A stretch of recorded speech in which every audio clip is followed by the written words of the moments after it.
Sit Down Before Reading, a memoir by me, Dave Bexfield. Chapter 45, The Smoking Gun. The mid-1970s were awash in memorable firsts for this writer. The first, and so far only time, that the Secret Service had to come to my rescue at the White House. Even First Lady Betty Ford couldn't assuage a sniffly second grader who, all alone and momless for the evening, cared not one lick about the special Christmas party being thrown for the children of diplomats.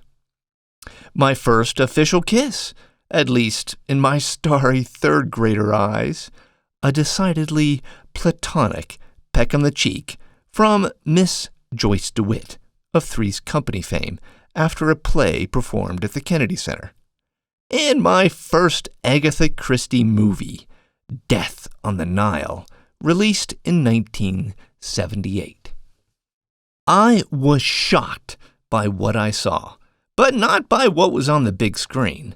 A handful of moviegoers with notepads got up and left right as the murderers were being revealed. I asked Dad what was going through their delusional minds.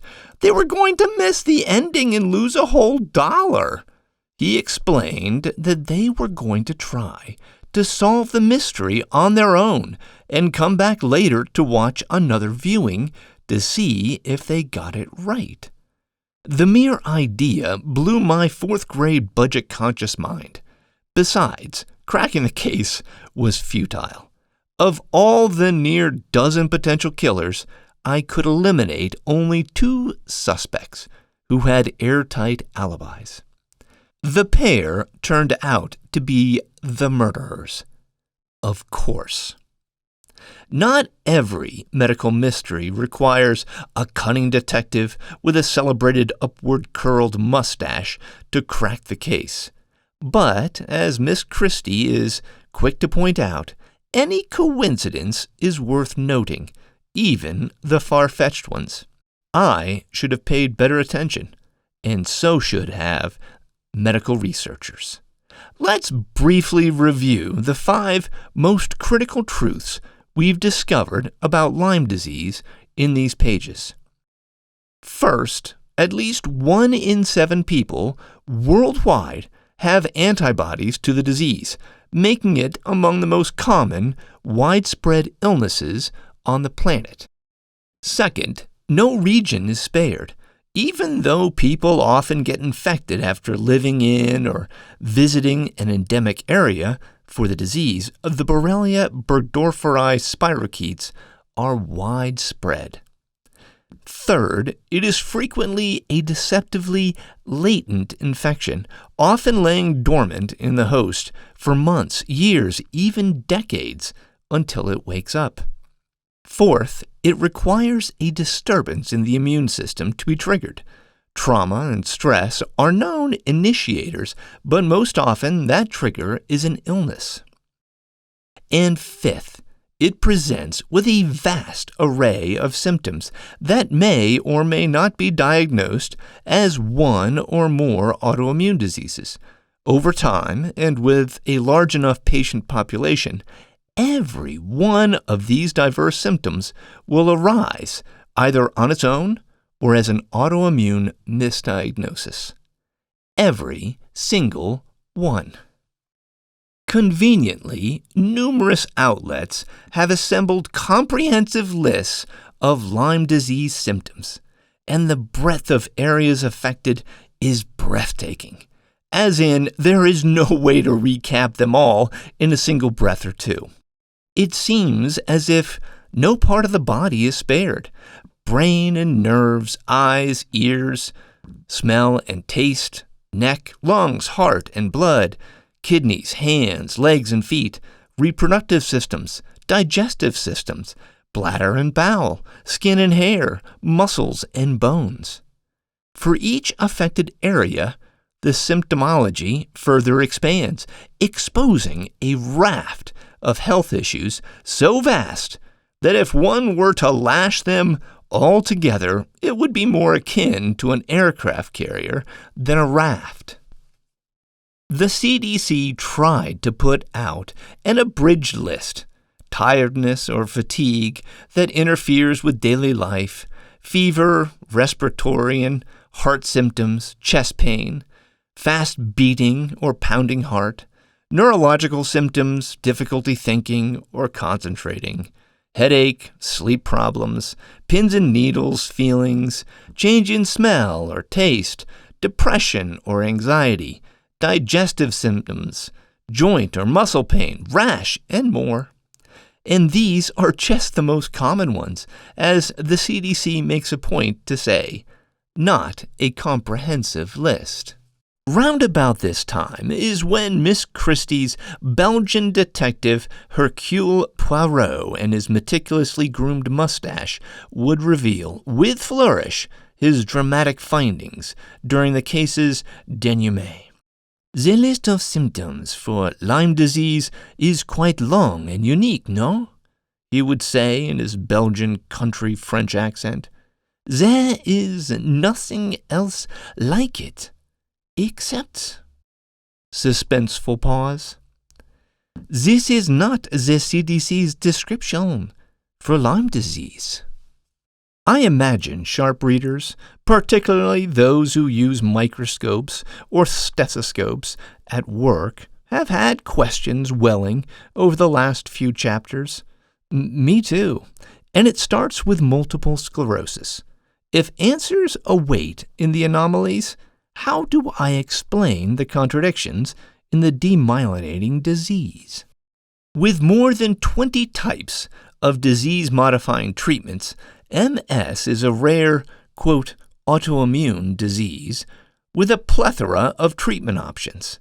It's also a relative outlier in studies, showing up less frequently as a partner with other autoimmune diseases. Even the lead author of the UK study that found 1 in 10 residents suffered from one or more autoimmune diseases noticed the discrepancy.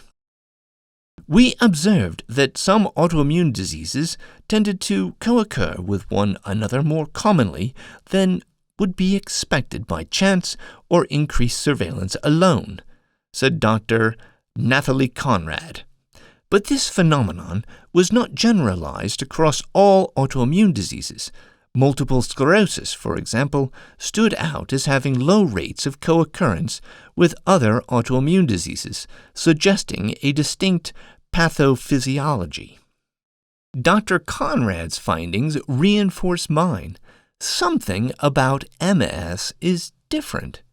I'm confident that 30% of those diagnosed with MS have a form of Lyme disease, one that appears to be aggressive, and evidence continues to mount that autoimmune diseases may not be what they purport to be.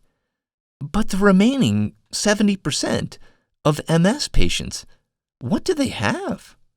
For much of this memoir, I had been under the assumption that MS, the real deal, existed.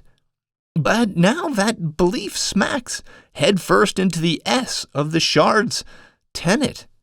It makes little sense that of the more than 80 autoimmune diseases identified, MS and MS alone is a rare, authentic one, and that, it also, by amazing coincidence, happens to share most symptoms with Lyme disease. My virtually concussed brain cannot make that connection, one that stretches the bounds of plausibility. Ah, crap. I'm an idiot. Dave. I've been following the same tired path of past research, the same research that I've been dismantling in these pages. I'd been abiding by the idiom, the devil is in the details, convinced that if I paid better attention to the minutiae, they would reveal answers that have escaped scientists for decades. But that idiom can be read in other ways. While details can elucidate, they can also distract and deceive, blurring the big picture. The very devil can lurk within the details, spewing inconsequential noise, leading those hunched-over magnifying glasses to find largely meaningless connections.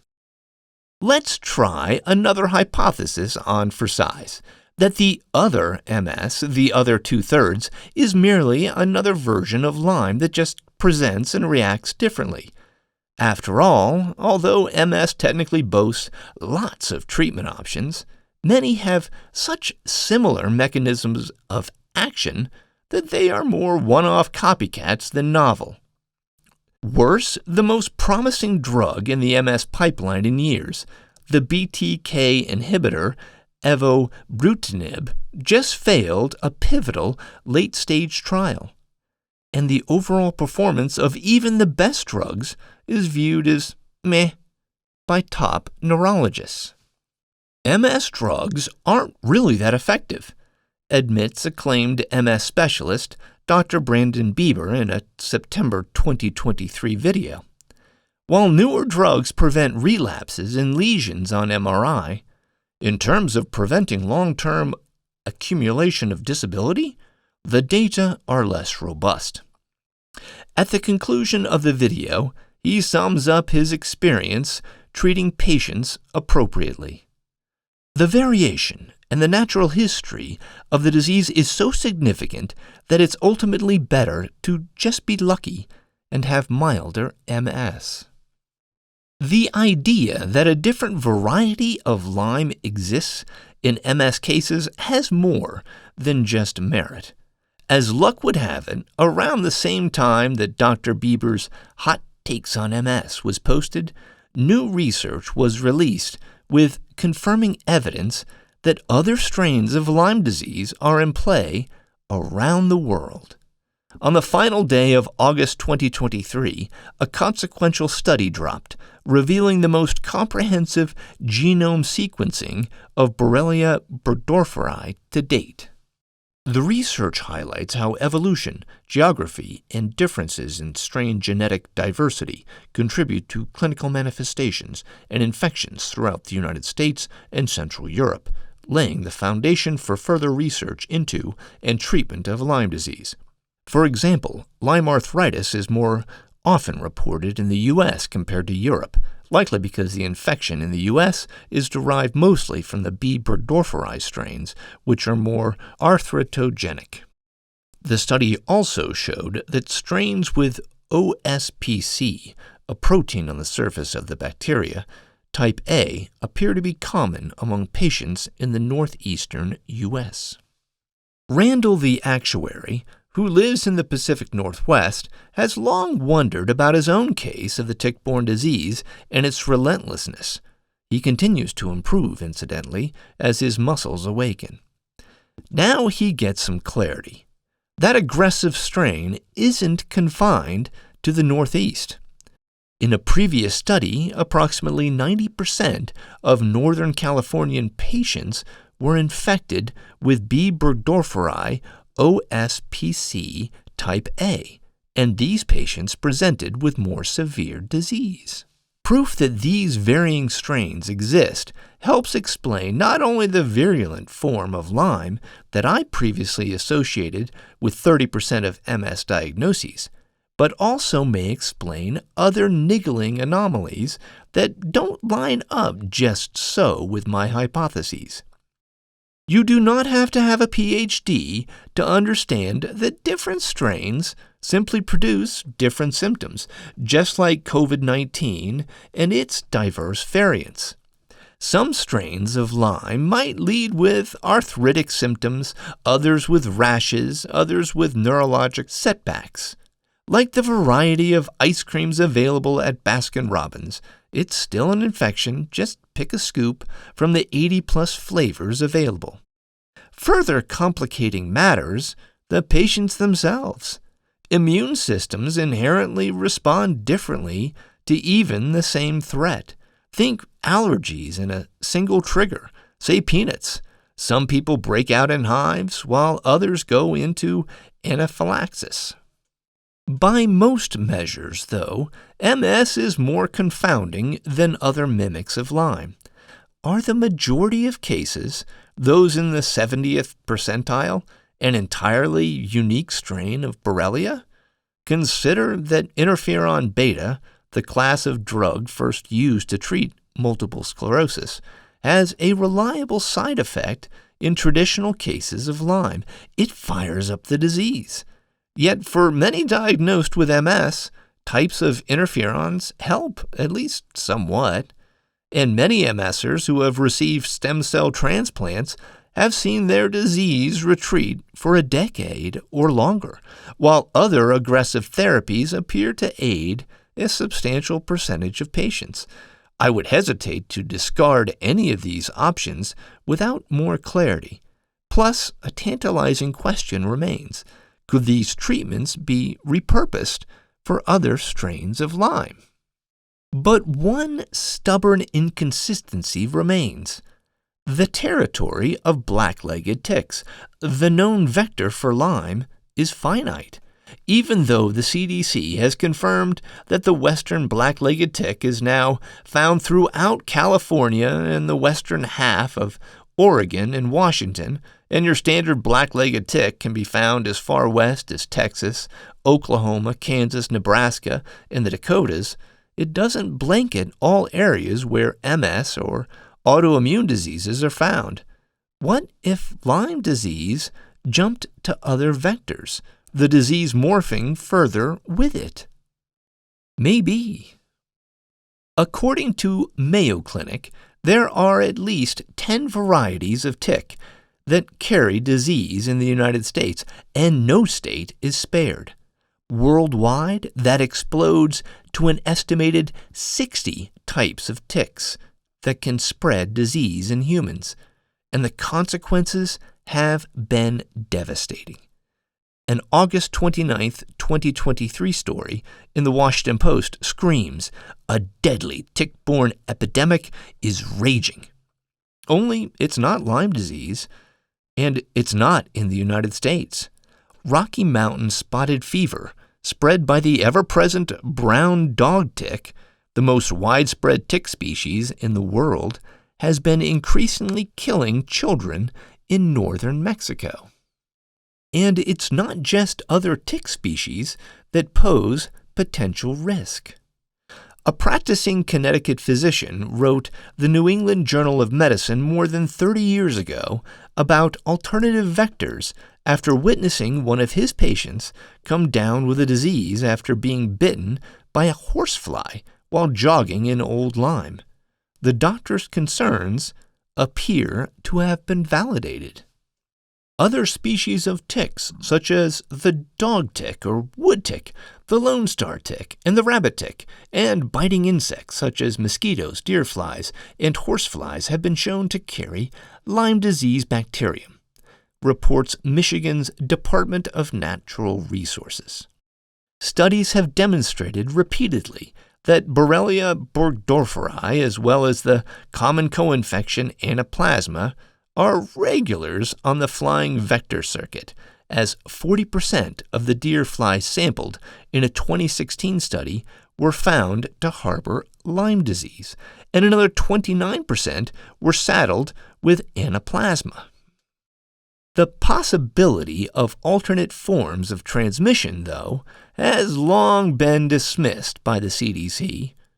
There is no credible evidence that Lyme disease bacteria can be transmitted through air, food, water, or from the bites of mosquitoes, flies, fleas, or lice. It's true, transmission to humans hasn't been replicated in a laboratory setting. Ah, you got me, CDC. You've pooch testing failed at developing a vaccine, have zero answers for long forms of the disease, and misdiagnosed tens of millions. But trust you on this one. At this moment, in this medical memoir, anything Lyme-related deemed, quote, not credible by the CDC should be looked at with incredulity. But wait. There is another infection that closely resembles Lyme disease, Bartonella, or cat scratch fever. The vectors range far beyond ticks and include flies, lice, fleas, spiders, mites, ants, and cats. And the territory of these vectors is boundless.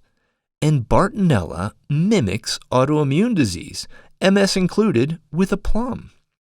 A prominent MS advocate confided in me that he too has long questioned his MS diagnosis, instead suspecting Bartonella. His symptoms arrived after a biting flies incident while hiking in the Cascades, the Pacific Northwest mountain range. Not surprisingly, this infection befuddles the best of doctors. The New York Times runs a regular diagnosis column in its magazine. Suspicions of Bartonella infection are frequent denizens in the popular series, and sometimes those suspicions prove correct. She had constant fevers and her feet were swelling. What was it? All her tests were normal, the subhead teased. Soon she felt too sick to go to work. And another one. He had blood in his urine and a strange rash. What was going on? At the ER, the patient learned his blood wasn't clotting, reads the subhead. His mother had the same condition, but the trigger turned out to be a surprise. The most depressing fact in all of this, without wholesale changes in how diseases are researched, scientists are going to remain trapped in that research roundabout, waving at those YouTubers and Chevy Chase as his European vacation goes south in Paris. They are just going to continue to hopelessly, quote, refine the signatures of non-existent diseases and continue to get frustrated when these markers inexplicably overlap with each other, without looking at the entire picture. Instead of increasingly microscopic snapshots at what they believe to be dozens and dozens of individual diseases, researchers will never discover that it's just a combination of Lyme and co-infections. It's a guaranteed, never-ending, fruitless loop of futility doomed to fail. As maddening as all of this is, this fight to find the truth, the quest is not doomed to fail.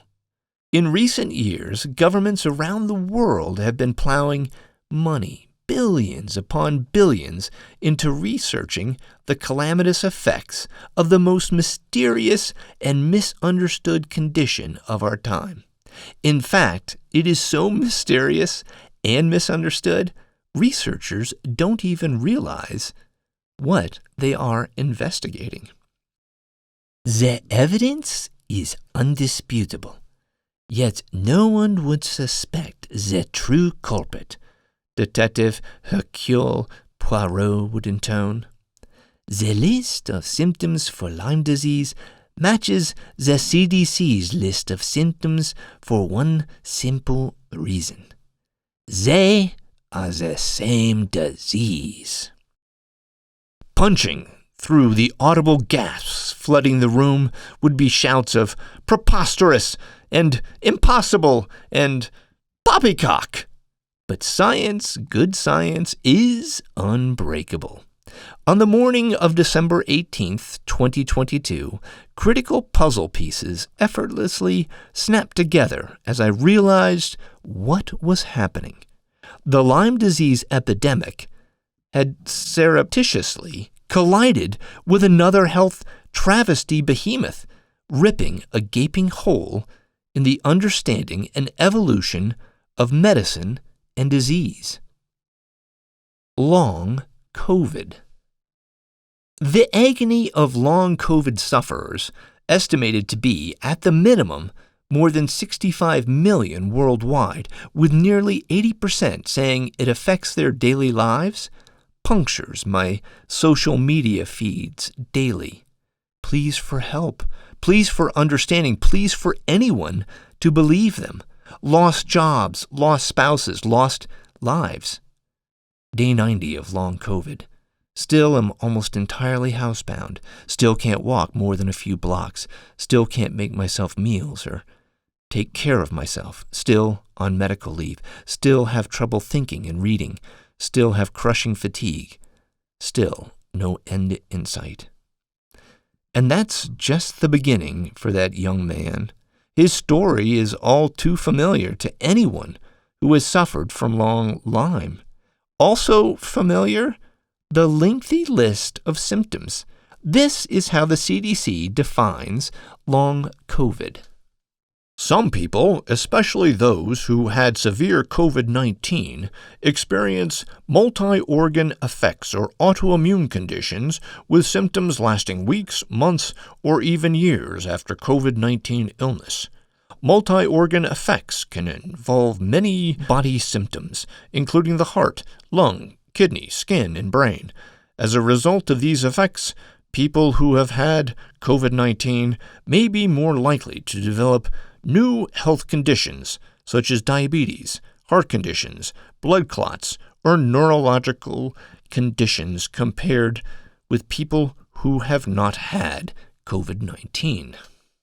That's essentially the description of chronic Lyme disease. The exact description. And patients to practitioners to principal research scientists have noticed, boy, have they ever. It's a wonder there have been no reports of brain injury from all the head scratching. Long COVID and chronic Lyme share so many features that it's uncanny, said Mikhail Kaspi-Tal, principal scientist in biological engineering at MIT, studying long COVID in a September 2023 Boston Globe interview. In terms of clinical presentation, long COVID and chronic Lyme look like the same disease, even though one is caused by a virus and one by bacteria. Dr. Tall and researchers worldwide have all made the same fatal assumption, crossing bacterial infection off the long COVID suspect list straight away, reminiscent of my flawed attempts to solve the riverboat murders in that darkened theater 45 years ago. After all, how could it be remotely possible that a bacterial infection sprouts from a viral one? Now you really are sounding crazy, said Laura when I mustered the courage to tell her what I had discovered. Those 5 critical truths about Lyme disease from earlier, reread them, I'll hold your place. At least 15% of the planet's population has been infected with Lyme disease, well over 1 billion people. In medical parlance, that's known as a shit ton. But many of these people are not visibly sick, as the virus often lies dormant, waiting for a match to set it afire. Enter stage left COVID-19, the biggest flamethrower humanity has ever seen. The 2019 pandemic engulfed the world in sickness, poking the hibernating bear. There's a reason one is told not to poke the bear. As the reawakened bacterial infection ran amok in a subset of patients who recovered from COVID, more often in serious cases, although the severity of the poke matters less than one would think, scientists became increasingly flummoxed. The viral infection had been defeated, but sometimes, randomly, a new menace surfaced: long COVID. Oddly, while COVID struck both sexes equally, females were more than twice as likely to come down with lingering after effects, a similar pattern seen with autoimmune diseases. Traditional viral treatments had little effect, ditto novel attempts to treat the lingering disease. But the most pressing confounder of them all? The wild array of symptoms that curiously align closely with Lyme disease and ME/CFS. The Yale School of Medicine even went so far as to commit to studying this specific trio of similar diseases, establishing the new Center for Infection and Immunity, August 18th, with a target 2025 opening. Never before, scientists say, have so many of the world's researchers focused so urgently on a single topic: heralds a 2020 headline from the New York Times about the unrelenting attention spent on COVID. A year later, an astounding 250,000 studies had been published. By September of 2023, Google Scholar reported 5.5 million scientific articles on the subject, with long or post-COVID, the world's #1 medical mystery, increasingly a focus. Funny how none of it makes sense until it all, quite suddenly, does. To get here, I've been painstakingly following the countless cairns left by sufferers, researchers, and advocates. For my theories to be supported and recognized, robust research needs to back my conclusions. So, you can probably envision the excitement I experienced when I stumbled upon my final guidepost, a towering cairn made up of billions of dollars, armies of scientists, and a phalanx of studies, all on a monumental scale never seen before in modern medicine. And it is glorious. The science agrees with my findings. The science meshes with my discoveries. The science reinforces my alarm that Lyme disease is today the world's leading health menace. The scourge of Lyme disease is worse than you know, a whole lot worse. It not only anchors every known autoimmune disease and acts as a primary driver of psychosis, it also plunders a litany of bodily functions with the ferocity of Vikings and Huns. Thank you, scientists. These long COVID studies contain all the remaining evidence necessary to confirm my hypotheses and the existence of the Lyme disease epidemic. The elusive smoking gun, it has been found. What other secrets will it reveal?